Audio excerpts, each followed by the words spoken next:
Micropet reader adalah alat laboratorium yang berfungsi untuk menentukan nilai absorbansi dari sampel yang ditempatkan dalam micropet. Sampel yang diuji dapat berupa darah, serum, hingga plasma. Alat ini memiliki prinsip kerja yang mirip dengan spektrofotometer. Namun, micropet reader dapat melakukan analisis dengan jumlah sampel yang banyak. Fungsi micropet reader untuk pengujian ELISA. Instrumen ini juga memungkinkan inkubasi hingga 45 derajat Celcius dan sek micropet.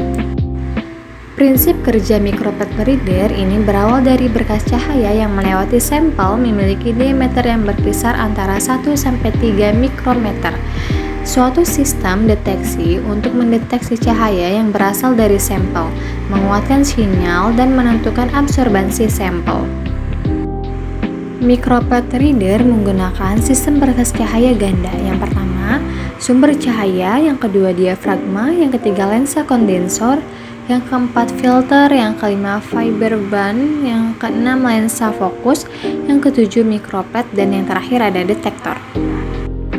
Bagian-bagian dari micropet reader, untuk bagian depan ada lamp and filler well chamber cover, yaitu untuk melindungi komponen internal seperti lampu dan roda filter dari cahaya lingkungan luar. Yang kedua ada measurement chamber door untuk memasukkan dan mengeluarkan pad carrier atau tempat meletakkan pad mikro. Yang ketiga ada display, yaitu untuk menampilkan berbagai menu dan hasil data pembacaan micropet. Dan yang keempat ada keypad, yaitu untuk membantu saat memilih menu yang diinginkan pada display menu. Untuk bagian belakang, yang pertama ada USB ports, yaitu untuk menyambungkan alat micropet reader pada alat komputer lain dengan kabel USB. Yang kedua, on-off switch, yaitu untuk menghidupkan dan mematikan alat. Yang ketiga ada power supply connector sebagai tempat menghubungkan komponen terkait daya listrik dan pengoperasian alat. Dan yang keempat ada cooling outlet, yaitu untuk mengatur suhu alat dan mencegah panas berlebih. Nah, untuk bagian samping, yang pertama ada lamp sebagai sumber cahaya yang dibutuhkan pembaca plat mikro untuk mengukur nilai absorbansi atau fluoresensi dalam sampel. Untuk yang kedua ada filter well untuk mengontrol panjang gelombang cahaya yang digunakan selama pengukuran absorbansi atau fluoresensi. Dan untuk yang ketiga ada pad carrier, yaitu untuk meletakkan dan menahan micropet selama pengukuran. Nah, selanjutnya ada kelebihan dan kekurangan dari micropet reader.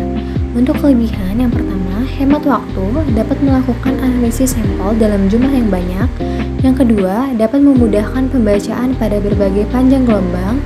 Yang ketiga, pengoperasian sederhana, pengulangan yang baik, kecepatan deteksi, dan efisiensi tinggi. Dan yang keempat, lebih sedikit sampel dan reagen yang digunakan. Untuk kekurangannya yaitu harga yang relatif mahal, memerlukan perawatan dan kalibrasi yang rutin, tidak dapat mengukur nilai absorbansi sampel yang sangat rendah atau sangat tinggi. Dalam melakukan kalibrasi pada micropet reader, standar filter seperti F1, F2, dan F3, serta pengaturan panjang gelombang pada 405 nanometer digunakan untuk mengukur ketidakpastian pengukuran dari kalibrasi micropet reader. Proses kalibrasi alat terdapat beberapa langkah, yaitu persiapan standar filter sesuai dengan panjang gelombang, penempatan standar filter pada alat, baca nilai absorbansi yang ditunjukkan oleh alat pada panjang gelombang yang sesuai dengan standar filter, pembuatan garis kalibrasi dengan nilai absorbansi tersebut. Langkah-langkah ini diulang pada berbagai panjang gelombang untuk memastikan keakuratan dan presisi alat dalam memberikan hasil.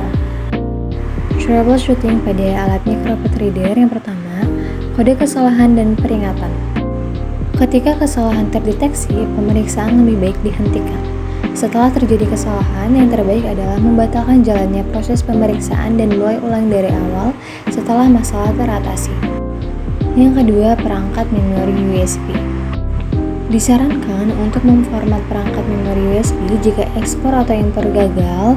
Disarankan untuk memori USB berformat FAT16 atau FAT32. Tidak disarankan untuk menggunakan beberapa perangkat memori USB drive yang berisi drive CD virtual, Multiscan VC tidak mendukung ROM memory tipe drive CD virtual. Yang ketiga, kelistrikan. Pastikan kabel satu daya yang disertakan bersama unit selalu digunakan. Apabila jenis listrik yang digunakan tidak menyediakan kabel, sebaiknya hanya menggunakan kabel yang disertifikasi oleh otoritas setempat. Steker listrik hanya boleh dimasukkan ke dalam stop kontak yang dilengkapi dengan kontak ground pelindung. Jangan pernah menggunakan kabel ekstensi tanpa kabel ground pelindung. Yang keempat, kerusakan dan tekanan yang tidak normal. Jika terdapat kemungkinan bahwa perlindungan instrumen telah terganggu, instrumen tersebut harus dinonaktifkan dan diamankan agar tidak dioperasikan secara tidak sengaja.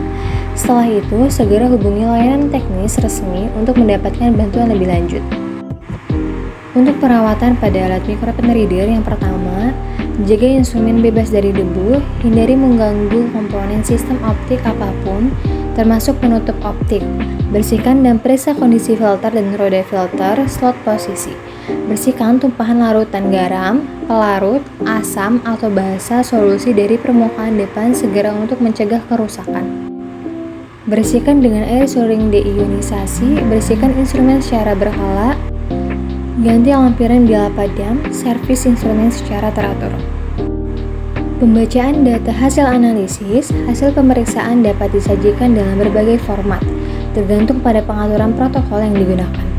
Format-format ini mencakup data mentah yang tersaji dalam daftar dan tabel, hasil perhitungan yang ditampilkan baik dalam bentuk daftar maupun tabel, serta visualisasi data melalui grafik seperti kurva kalibrasi atau kinetik.